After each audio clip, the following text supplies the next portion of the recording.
Всем привет! Новогоднее путешествие вместе с телеканалом Емеля продолжается. И я, ведущий Максим Пономаренко. Сейчас я нахожусь в городе Бийске, в выставочном зале.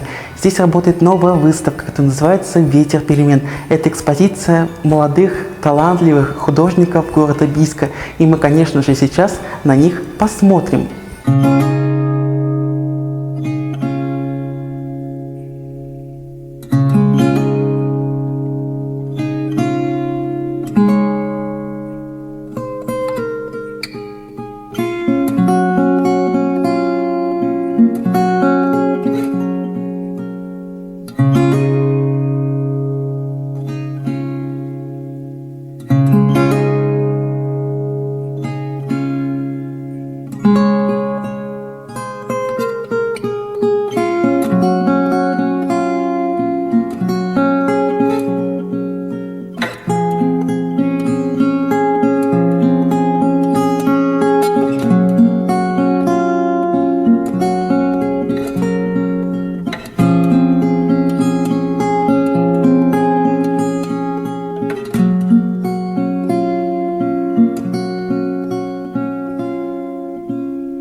Выставка будет работать до 16 января, кроме понедельника и вторника в выставочном зале Бийского краеведческого музея.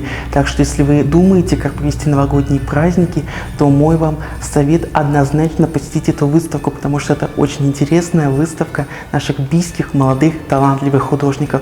С вами был Максим Пономаренко. Я еду дальше, куда я еду. Следите за нашим проектом «Новогоднее путешествие». Всем пока, еще увидимся.